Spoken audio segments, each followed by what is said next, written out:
Hello నమస్తే welcome to my channel మెకానియన్. మన third series వచ్చేసి ఇంజనీరింగ్ మెకానిక్స్.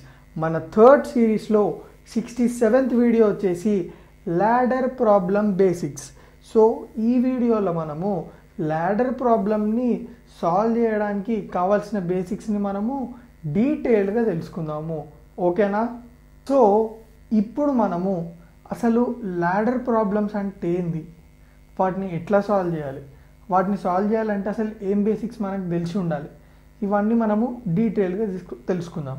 ఓకే, ఈ ల్యాడర్ ప్రాబ్లం అంటే సింపుల్, ఇది ఫ్రిక్షన్కి రిలేటెడ్ ప్రాబ్లమ్స్. మళ్ళీ ఇది ఫ్రిక్షన్ కేటగిరీలో పడుతుంది. సో ఇప్పుడు ఈ ప్రాబ్లమ్ని అర్థం చేసుకోవాలంటే ఫస్ట్ మనకి ప్రాబ్లమ్స్లో ఎట్లాంటి సినారియోస్ ఇస్తాడు, ఓకే, ఎట్లాంటి కేసు ఇస్తాడు, దాంట్లో మనము ఏమేమి కన్సిడర్ చేయాలి, ఎట్లా కన్సిడర్ చేయాలనేది మనకి డీటెయిల్గా తెలిసి ఉండాలి. ఓకే, ఇప్పుడు అవన్నీ అర్థం కావాలంటే ఈ ఏదైతే డయాగ్రామ్ ఇస్తుందో దాని గురించి కొంచెం తెలుసుకుందాం. సో ఇక్కడ చూసుకున్నట్టయితే ఈ రెండు బ్లాక్ లైన్స్ కనిపిస్తున్నాయి, అది వచ్చేసి ల్యాడర్ అనుకోండి. సో పెద్దగా వేస్తే మళ్ళీ ఇంకో ఈ ఫోర్సెస్ అన్ని డ్రా చేయడం కష్టమవుతుంది, ఈ మార్కింగ్స్ చేసుకోవడం కష్టమవుతుంది. సో ఈ AB అనేది ల్యాడర్. ఓకే, ఈ ల్యాడర్ వచ్చేసి ఏ పార్ట్ వచ్చేసి సర్ఫేస్ మీద రెస్ట్ అయి ఉంది అండ్ B పార్ట్ వచ్చేసి వర్టికల్ వాల్ మీద రెస్ట్ అయి ఉంది. ఓకే, అది క్లియర్గా ఉంది. అండ్ మనం one of the important consideration ఏంటంటే ఈ ల్యాడర్ ప్రాబ్లమ్స్లో weight of the ladder is considered at the centre. అంటే మనము వెయిట్ ఎక్కడ యాక్ట్ అవుతుంది అనుకుంటాము, ల్యాడర్ది ఎగ్జాక్ట్ సెంటర్లో యాక్ట్ అవుతుంది, W. ఓకేనా? Okay, next very very very important condition ఏంటంటే ఇక్కడ మనం చూసుకున్నట్టయితే ఇందులో యాక్ట్ అయ్యే ఫోర్సెస్ ఏవైతే ఉంటాయో అవి నాన్ కాంకరెంట్ ఫోర్సెసే. అంటే నాన్ కాంకరెంట్ ఫోర్సెస్ అంటే ఏంది, సింపుల్, వాటి line of action of force అనేది మీట్ కావు, ఒక దగ్గర మీట్ కావు. సపోజ్ 3 ఫోర్సెస్ తీసుకుందాం, ఇదొక ఫోర్స్, ఇదొక ఫోర్స్, ఇదొక ఫోర్స్, ఇది మీట్ అవుతుంది, ఇదొక ఫోర్స్. ఇప్పుడు మీరు చూసుకున్నట్టయితే ఈ ఫోర్స్ లైన్ ఆఫ్ యాక్షన్ ఇది, ఈ ఫోర్స్ లైన్ ఆఫ్ యాక్షన్ కొంచెం కన్ఫ్యూజన్ ఎందుకు, నీట్గా డ్రా చేసి, ఇది వచ్చేసి ఒక ఫోర్స్, ఇది వచ్చేసి ఒక ఫోర్స్, ఇది వచ్చేసి ఒక ఫోర్స్.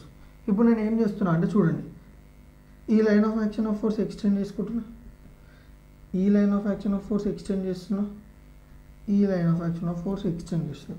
మీరు చూసుకున్నట్టయితే ఈ 3 line of action of forces ఎక్కడైనా కనెక్ట్ అయినాయా?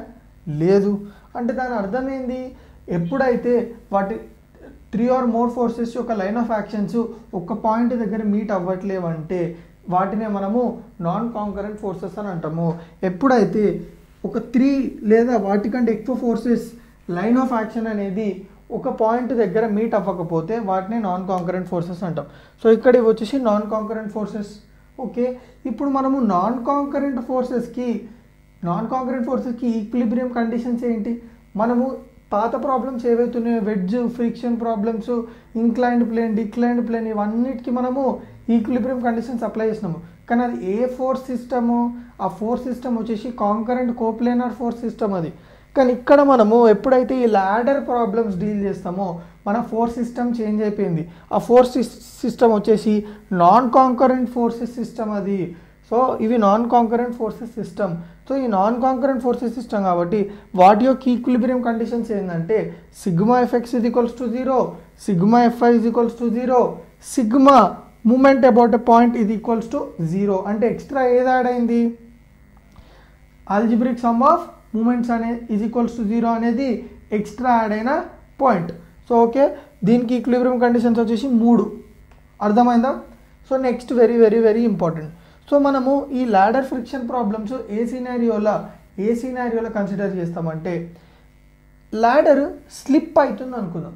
Okay, for example ladder slip అవుతుందంటే ఇక్కడ చూడండి, ఈ పార్ట్ కిందికి వస్తుందా రాదా, ఈ B పార్ట్ అనేది ఇట్లా కిందికి వస్తుంది.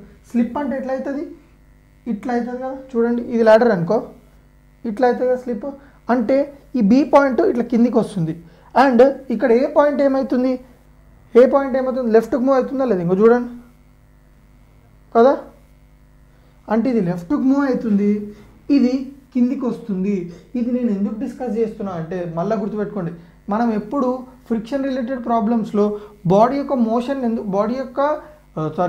బాడీ యొక్క డైరెక్షన్ ఎందుకు డిస్కస్ చేస్తాము, మోషన్ ఆఫ్ డైరెక్షన్ ఎందుకు డిస్కస్ చేస్తాం మనము, డైరెక్షన్ ఆఫ్ ఫ్రిక్షన్ డిసైడ్ చేయడానికి. సో బాడీ అనేది ఇట్లా కిందికి వస్తుందంటే ఫ్రిక్షన్ ఎట్ యాక్ట్ అవుతున్నట్టు, మీదికి యాక్ట్ అవుతున్నట్టు.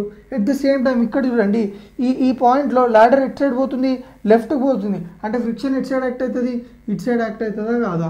సో మనము ఈ సిచ్యువేషన్ కన్సిడర్ చేసుకోవాలి. అప్పుడు మనకు ఫ్రిక్షన్ డైరెక్షన్ ఎటు ఉంటుంది, ఇక్కడ ఈ పాయింట్ దగ్గర ఫ్రిక్షన్ అనేది ఇట్ సైడ్ యాక్ట్ అవుతుంది, ఈ పాయింట్ దగ్గర ఫ్రిక్షన్ అనేది మీదికి యాక్ట్ అవుతుంది. ఒకవేళ స్లిప్ అయితే ఓకే, ఇప్పుడు ఒకవేళ స్లిప్ అయితే అనే సిచ్యువేషన్ తీసుకున్నాం. ఒకవేళ స్లిప్ అయితే ఈ బి పాయింట్ దగ్గర ఉన్నది కిందికి వస్తుంది, ఈ ఏ పాయింట్ దగ్గర ఉన్నది లెఫ్ట్కి వెళ్తుంది. సో దాన్ని బట్టి మనము ఫ్రిక్షన్ అనేది ఎగ్జాక్ట్లీ దాని మోషన్కి ఆపోజిట్లో రాసుకున్నాము. సో ఇది క్లియర్గా అర్థమైందా, అండ్ ఓకే అది అర్థమైంది. అండ్ ఇక్కడ మీరు చూసుకున్నట్టయితే ఈ ల్యాడర్ అనేది హారిజాంటల్ తోటి ఆల్ఫా యాంగిల్ మేక్ చేస్తుంది, అది గుర్తుపెట్టుకోండి. ఓకే, అండ్ మీరు చూడండి ఈ డిస్టెన్సెస్ కూడా మార్క్ చేసుకోవడం వెరీ వెరీ ఇంపార్టెంట్. ఎందుకంటే ఇక్కడ మూమెంట్ ఉంది కాబట్టి, మూమెంట్ అంటే తెలుసు కదా, force into perpendicular distance. So అందుకే నేను ఈ ప్రతి ఒక్క దానికి ఎక్కడెక్కడైతే వెయిట్స్ యాక్ట్ అవుతున్నాయో అక్కడక్కడ నేను మార్కింగ్స్ చేసుకున్నాను. ఇక్కడ నుంచి ఈ వెయిట్ వరకు డిస్టెన్స్ ఎంత ఎక్స్, ఇక్కడ నుంచి ఈ వెయిట్ వరకు డిస్టెన్స్ ఎంత వై, ఇక్కడ నుంచి ఈ టోటల్ లెంత్ ఎంత జెడ్. సో ఇదేంటంటే మనం ప్రాబ్లమ్ సాల్వ్ చేసేటప్పుడు మీరు ఫెమిలియర్ అవుతారు. నేను ఇప్పుడు గీసుకున్న దాన్ని చూసి అప్పుడు ఫెమిలియర్ అవుతారు. ఓకేనా. సో ఇప్పుడు చూడండి ఇందాక నేను చెప్పిన మీకు ఏవేవైతే ఫోర్సెస్ ఉన్నాయో అవన్నీ ఇప్పుడు డ్రా చేసుకుంటున్నా. చూడండి ఫ్రిక్షన్ అనేది మీదికి యాక్ట్ అవుతుందో ఎఫ్బి. అండ్ మీరు చూసుకున్నట్టయితే ఈ ల్యాడర్కి అండ్ ఈ వర్టికల్ వాల్కి మధ్యలో ఒక కాంటాక్ట్ ఫోర్స్ ఉంటుంది, that is nothing but NB. So ఈ వాల్ ఈ ల్యాడర్ మీద ఎట్లా ఏ ఫోర్స్ అప్లై చేస్తుంది, reaction force which is normal to the surface అంటే పర్పెండిక్యులర్. సో బీకి పర్పెండిక్యులర్ ఉండాలా లేదా, ఈ వాల్కి పర్పెండిక్యులర్ ఉందా లేదా. సో ఈ డైరెక్షన్లో సిమిలర్గా ఇక్కడ చూడండి ఏ పాయింట్ దగ్గర ఈ హారిజాంటల్ సర్ఫేస్ అనేది ల్యాడర్ మీద కూడా ఒక రియాక్షన్ ఫోర్స్ అప్లై చేస్తుందా లేదా, that is also perpendicular or normal to the surface. Okay, so NA and FA మనం ఆల్రెడీ తీసుకొచ్చినాం ఎఫ్ఏ. అండ్ మనం ఏమనుకున్నాము, వెయిట్ ఆఫ్ ద ల్యాడర్ ఎప్పుడు ఇక్కడనే మధ్యలో యాక్ట్ అవుతుంది అనుకుంటున్నామో అనుకోలేమో. సో కొన్ని సిచ్యువేషన్స్లో అంటే ఇప్పుడు మనకు ప్రాబ్లమ్స్లో ఏమి ఇస్తాడంటే ఒక పర్సన్ ఎక్కుతుండని ఇస్తుంది. సపోజ్ పర్సన్ ఈ పొజిషన్లో ఉన్నాడు అనుకోండి, వెయిట్ ఆఫ్ ద పర్సన్ ఇక్కడ యాక్ట్ అవుతుంది అనుకోండి. సో దాని గురించి మనం తర్వాత డిస్కస్ చేద్దాం ఇంకా కొంచెం డీటెయిల్గా. సో ఇక్కడ డబ్ల్యూపీ ఏంటంటే మీరు కన్ఫ్యూజ్ అవుతారు. సింపుల్, ఒక మనిషి ల్యాడర్ మీదకి ఎక్కినంటే సపోజ్ ఇక్కడ ఈ పాయింట్ దగ్గర ఉన్నాడంటే వెయిట్ ఆఫ్ ది పర్సన్ ఇక్కడ యాక్ట్ అవుతుంది అని అర్థం. అంటే ఈ పొజిషన్లో ఉన్నాడు కాబట్టి వెయిట్ ఆఫ్ ది పర్సన్ అనేది ఇక్కడ యాక్ట్ అవుతుంది అని అర్థం. సో అర్థమైందా, మనము ఫ్రిక్షన్ ఎట్లా కన్సిడర్ చేసుకోవాలి, అండ్ వెయిట్ ఎక్కడ తీసుకోవాలి, అండ్ ఫోర్సెస్ నార్మల్ రియాక్షన్ ఏ డైరెక్షన్లో యాక్ట్ అవుతుంది, ఫ్రిక్షనల్ ఫోర్స్ ఏ డైరెక్షన్లో యాక్ట్ అవుతుంది, ఆల్ఫా, అండ్ మనం డిస్టెన్సెస్ తీసుకోవాలి, ఎక్కడ నుంచి డిస్టెన్సెస్ తీసుకోవాలి, అండ్ ఈక్విలిబ్రియం కండిషన్స్ ఏంటివి, అవన్నీ క్లియర్గా అర్థమైనాయి కదా. సో క్లియర్గా అర్థమైందా. సో నా వీడియోస్ ఏమన్నా మీకు కొంచెం అని యూస్ఫుల్ అయితే తెలుసు కదా ఏం చేయాలో. రైట్.